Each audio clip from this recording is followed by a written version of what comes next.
Hi guys, I hope everybody's having a good week. I know mine's been exhausting. It's only Wednesday and I feel like it should have been Friday like yesterday, but that's okay. I know for us at least today was the last full day with students. Tomorrow we have a half day for students, then we have staff development day, and then Friday is staff development too. So I thought I'd talk about what we're doing in those quickly.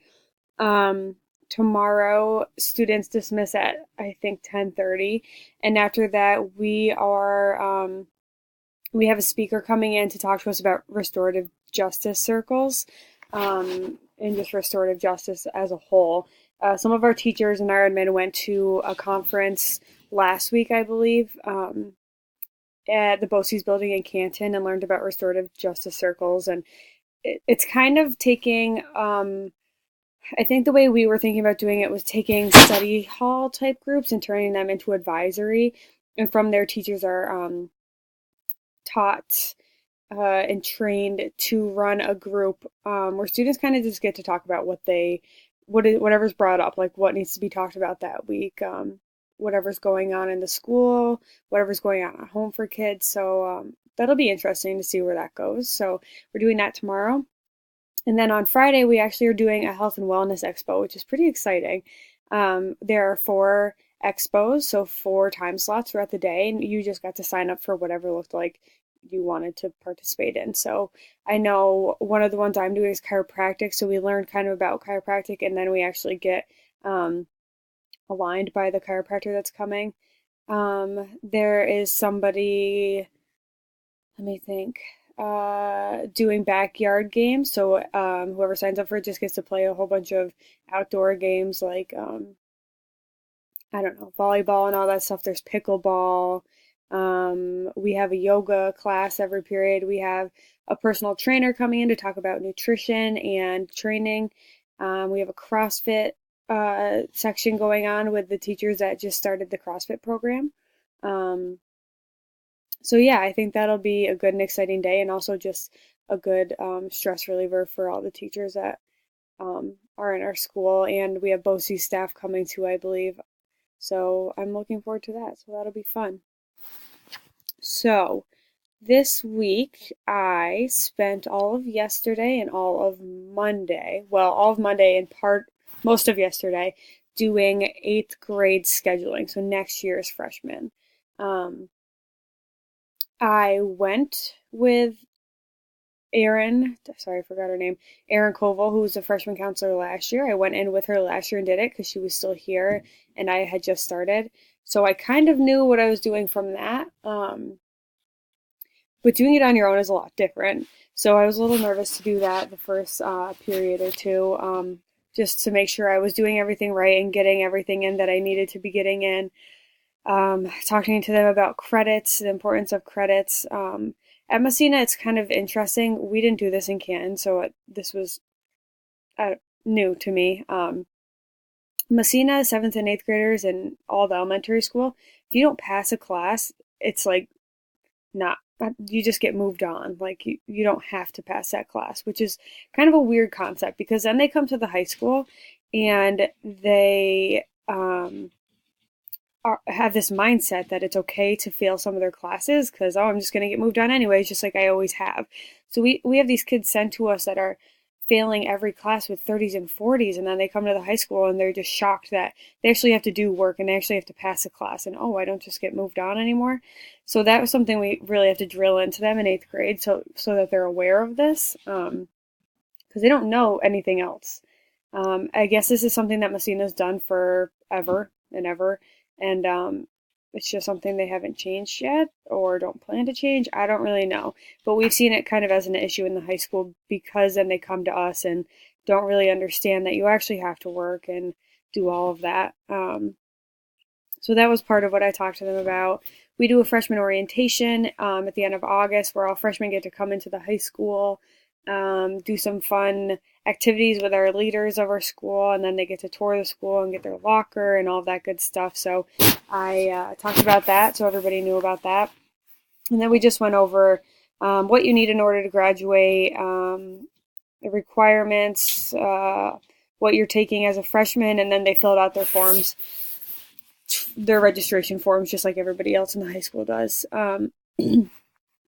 Those were good. It went well in the classrooms, I thought.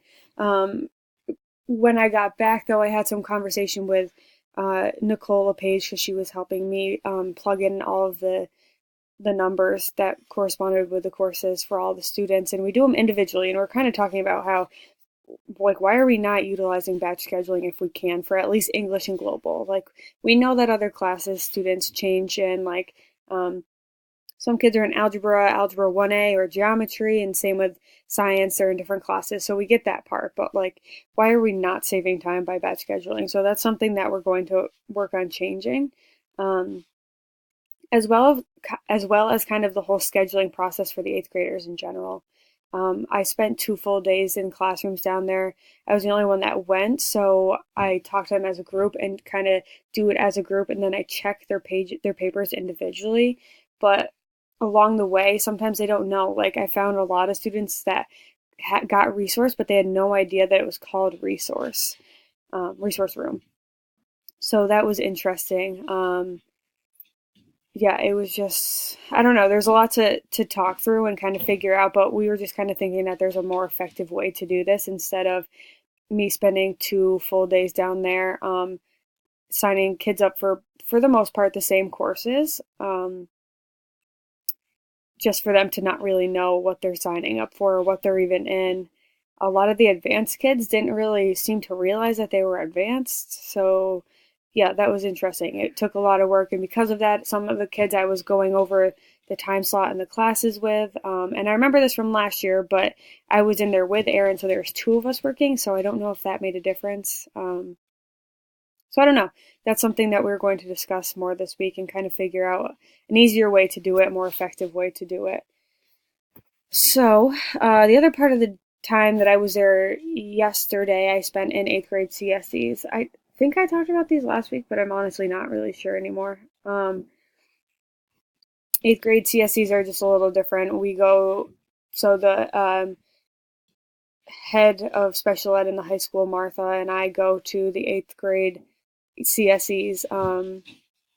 And our high school psych came to some of them too. Um, they're just a little different because we have to explain to them some differences between the high school and the middle school, and we had to make sure that everything that they were getting in the eighth grade was coming up to the high school with them, and where they were, if they were going to be an algebra 1A kid or an algebra kid. So I spent part of my day Tuesday doing that in between class periods. I think I had one break in classes from like 11:20 to 12:30. So I spent those in CSEs, and then I was done with scheduling by 1:45. So I sat in the rest of the CSEs from 1:45 to 3. So that's what I've done so far. And then today I went to Gateways, which was cool for me because even though I grew up around here, I grew up in Canton, and Gateways is held in Canton. I went away to boarding school my junior and senior year, so I didn't really ever get to experience Gateways and see what it was really. I knew that my friends went, and I'd heard about it from my mom, but I honestly had no idea what it was all about. So that was cool to see all the different people that were there, all the different tables that were set up, and how many kids come to that, and how many schools require their kids to come to that. Um, I know most of the kids there were seniors, but I also know that Canton brings their juniors because they think it's important to get that experience with interviewing before they apply to college, and have those college interviews and stuff like that. So that was interesting to see that as well. But yeah, just seeing all the different people that were set up there was pretty cool. I know Mariah was there, and I actually saw Tori from across the room when I was leaving. So I'm interested to see what you guys thought of that, and if you've been there before, and if anything was different this time. But that was a pretty cool thing to see, and I'm glad I got to go on that. I think the only other thing I wanted to discuss was while we were at Gateways today, a couple of the Messina counselors were standing around, and Pat Brady, our superintendent and Mariah's dad, came up to us and was talking to us because we had a vaping situation yesterday where the vape pen was passed around on a school bus. 7 kids took it. It ended up having THC in it. And when they got off the bus, one kid passed out, was unconscious, had to go to the hospital. It was a mess, just a big mess. And so in one day, Pat has 7 superintendent's hearings. So we were just kind of talking about how the vaping situation has just kind of gotten out of control. We had 2 more kids caught today vaping in the bathroom. And we were just kind of discussing where do we go from here? Like, what do we do to try to stop this? So Pat had just kind of decided, like, I think it's time that we all sit down, like all of us counselors, all of us administrators, take part of a day to sit down and talk about this issue and what we're going to do and how we can prevent it in the schools. Because it is hard to catch. A lot of these kids just do it in the bathroom. And the only way you can really tell is if they're scented or flavored. Like the other day, there was a cotton candy one, and it was noticeable that there was cotton candy vape pen being passed around. So, yeah, that is our plan. Sorry, I'm just trying to get my charger before my laptop dies. That is our plan to kind of hopefully move forward with that and see if we can get um, something figured out just to try to get a handle on the situation because it's so out of control. And I bet some of you see it in your schools as well. Um, Messina is a bigger school. Like I know my mom had told me that in Canton they do have situations with vaping, but it doesn't really seem like it's happening as often. But then again, Messina is close to double the size, so we see quite a bit of it. Um, so yeah, I will keep you updated on that if anything interesting happens there. If we get to sit down and have that conversation. And if any of those kids were my kids, which I am not sure of yet because I was not in the building when it happened, I was in a junior high. So if I am in any of those superintendent's hearings, I will let you know how they go. I've been to a couple superintendent's hearings. They're pretty interesting. A lot of emotion in it. Hope everybody's having a good week, and I can't wait to hear how it goes.